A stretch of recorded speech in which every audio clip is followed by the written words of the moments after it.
Hey guys, hope you all are doing well. So guys, जैसा कि मैंने आपको इन्फॉर्मेशन दिया था, आपकी एग्ज़ाम्स जो है अक्टूबर में होगी CBT और स्किल टेस्ट आपका सितंबर में कंप्लीट करा दिया जाएगा। तो अब आपको करना ये है कि ज़्यादा से ज़्यादा पढ़ाई कीजिए, ज़्यादा से ज़्यादा टेस्ट लगाइए और ज़्यादा से ज़्यादा मॉक टेस्ट वगैरह को आप क्लियर करिए, ठीक है। और जितनी जल्दी हो सके गाइस अपनी पकड़ बना लीजिए इंग्लिश, जीके और आपकी करंट एंड रीजनिंग में। और सबसे ज़्यादा नंबर गाइस आपको दिलाएगी इंग्लिश, ठीक है। सबसे ज़्यादा मार्क्स की होती है इंग्लिश और सबसे ज़्यादा नंबर भी इंग्लिश ही दिलाएगी आपको। सो आपको करना ये है कि इंग्लिश की आप अच्छे से तैयारी कीजिए।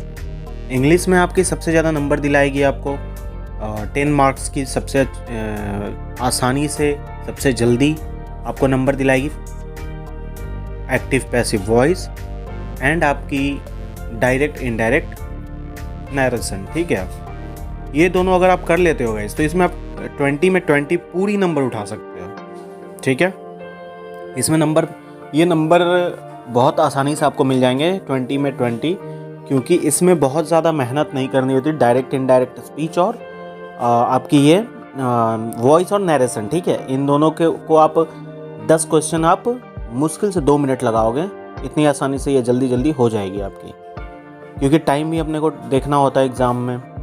तो मिनिमम आपको मैं बता रहा हूँ कि इसमें आप 20 में मिनिमम आप 18 नंबर उठा सकते हो, किसी किसी की 20 भी आ जाती है, ठीक है। मैंने जब SSC की क्लियर करी थी तो मेरी गाइस दोनों मिला के 18 ही आई थी, ठीक है। तो मैंने वही आपको फैक्चुअल बात बताई, हवा वाली बात कोई नहीं। ये हो गई आपकी इंग्लिश के लिए।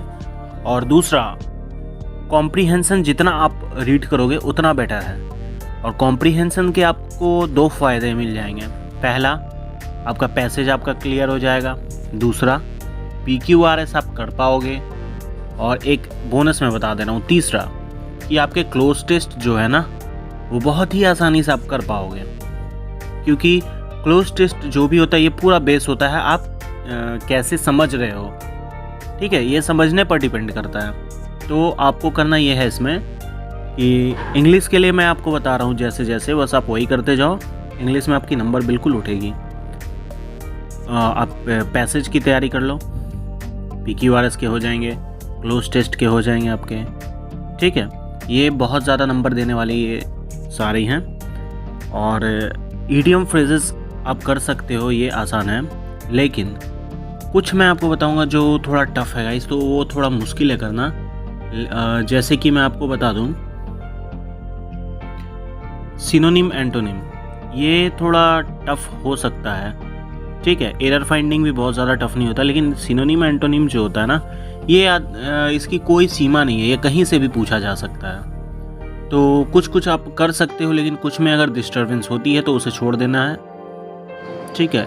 अगर आप 100 में 90 नंबर की भी प्रैक्टिस करके जा रहे हो तो इतनी अच्छी से कर लो कि 90 में 80 कम से कम आप ले आओ, ठीक है। और जहाँ तक अब बात करते हैं GK GS की, तो सबसे पहले आप ये याद रख लो, पहले GK आती थी, GK का तो अब कोई ऑप्शन ही नहीं रह गया।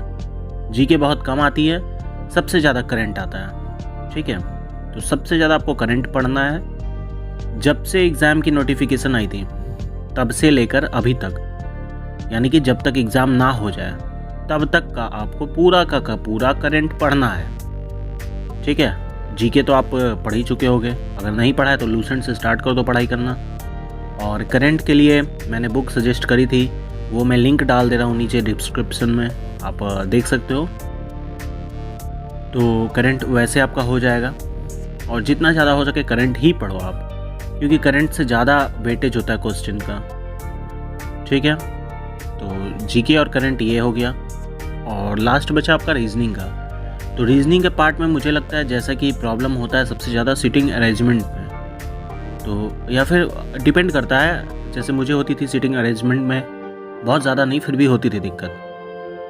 तो अगर आपको किसी और में हो रहा है तो उसे आप इतनी बार प्रैक्टिस कर लो कि वो आपका नेगेटिव की जगह पॉजिटिव एटीट्यूड में आ जाए वो, ठीक है। मीनवाइल ये कहने का मतलब है कि आप कुछ भी हो जाए, आपको मिनिमम इंग्लिश में 80 उठाने हैं नंबर, और आपकी जीके जीएस इन दोनों में बहुत ज़्यादा नंबर नहीं आते हैं, किसी के भी नहीं आते, ठीक है। ये बहुत ज़्यादा सोचने वाली बात नहीं है, किसी के भी नहीं आते हैं, लेकिन कोशिश करना ये है कि आप मिनिमम इसमें उठा लो 35 to 40 के बीच में, ठीक है। अगर इतना आप उठा लेते हो ना तो बहुत ही आसानी से आप तैयार हो जाओ अपनी स्टेनोग्राफर बनने के लिए, ठीक है। ये आपका हो गया। और रीजनिंग में नंबर कटाना बिल्कुल बेवकूफ़ी होती है, ठीक है। तो रीजनिंग को इतना अच्छे से प्रैक्टिस कर लो कि रीजनिंग में नंबर ना कटें। अगर आपकी 80 नंबर आती है इंग्लिश में, ठीक है, और 35 अगर आप मान लो कि आती है आपकी करंट और जीके में, आपकी ये हो गई 125, 115 हो गई, ठीक है। 35 मान लो आई तो। और अगर आपकी रीजनिंग में तो 115 ही आपका हो गया। और रीजनिंग में कम से कम 45 तो आपको उठाने ही हैं किसी भी हालत में, 45 से कम नहीं। तो रीजनिंग में आपको मिनिमम 45 उठा लेने हैं गाइस। तो ये आपका टोटल कितना हो गया, 115 आपका इधर हो गया था, और अगर 45 आप उठा लेते हो तो ये आपका आराम से हो गया 160, ठीक है। कोशिश करना है आपको गाइस 160 से 165 के बीच में अगर आप रखते हो अपनी नंबर को, तो आपकी चांसेस बहुत ज़्यादा हैं कि आपकी मेरिट तक पहुंच पाओगे।